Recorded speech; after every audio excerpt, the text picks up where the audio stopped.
মায়ের কান্দন যাবত জীবন,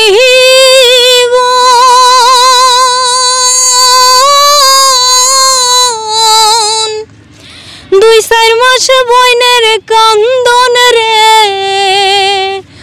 ওরে ঘরের পরিবারের কান্দন 2-1 দিন পর থাকে না। দুঃখের দরদি আমার জনম দুঃখী মায়, গর্ভধারিণী মা জনম দুঃখিনী মা, দুঃখের দরদি আমার জনম দুঃখী মায়। ওরে 10 মাস 10 দিন মায়ে গর্ভে দিলেন ঠাই, রক্ত মাংস খাইয়া মায়ের ভবে আইলাম ভাই। বনিহিষ্ট হইয়া আমি উঠিলাম কান্দিয়া, শান্ত করিল মায়ের বুকের দুধ দিয়া। ও 10 মাস 10 দিন মায়ে গর্ভে দিলেন ঠাই, রক্ত মাংস খাইয়া মায়ের ভবে আইলাম ভাই। বনিহিষ্ট হইয়া আমি উঠিলাম কান্দিয়া, শান্ত করিল মায়ের বুকের দুধ দিয়া। ওরে মায়ের প্রসবের কালে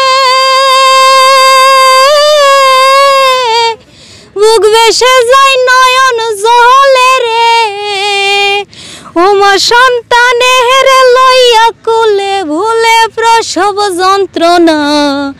দুঃখের দরদি আমার জনম দুঃখী মা, গর্ভধারিণী মা জনম দুঃখিনী মা, দুঃখের দরদি আমার জনম দুঃখী মা।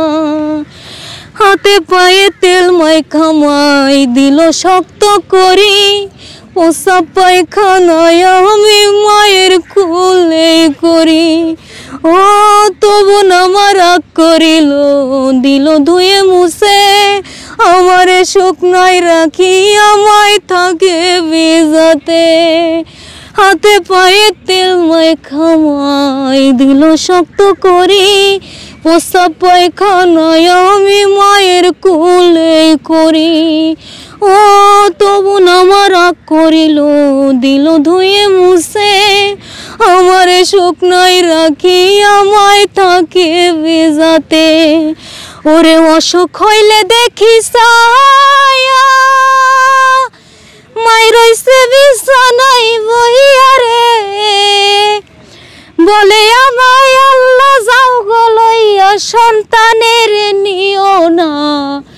দুঃখের দরদি আমার জনম দুঃখী মা, গর্ভধারিণী মা জনম দুঃখিনী মা, দুঃখের দরদি আমার জনম দুঃখী মায়।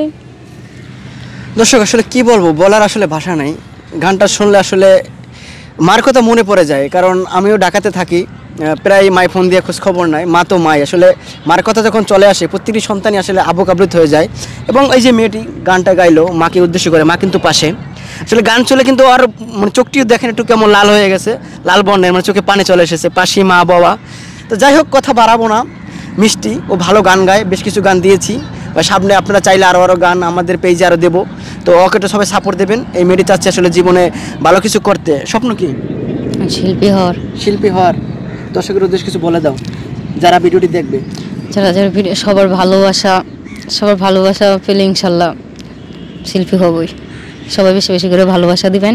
এতে দর্শক আসলে ওর গ্রামের বাড়ি ময়মনসিংহ, সহজ সরল মেয়েটি, আসলে অতটা চালাকও না। অনেক মেয়ের আছে যেমন চালাক, অতটা চালাকও না। দেখি মনে হয় যে নম্র ভদ্র মেয়ে একটি, আসলে ওইরকম বলতেও পারে না। তো যাই হোক, এই মেয়েটিকে একটু সাপোর্ট দেবেন আপনারা চাইলে অনেক কিছু করতে পারেন। অনেক শিল্পী আপনারা তৈরি করছেন আপনাদের সাপোর্ট ভালোবাসার মাধ্যমে। তো আপনারা এই মেয়েটিকে একটু সাপোর্ট দেবেন, যাতে করে এই মেয়েটি তার যে ভবিষ্যৎ স্বপ্ন শিল্পী হওয়ার সে আশা পূরণ করতে পারে। তো সবাই ভালো থাকবেন, সুস্থ থাকবেন, আল্লাহ হাফেজ।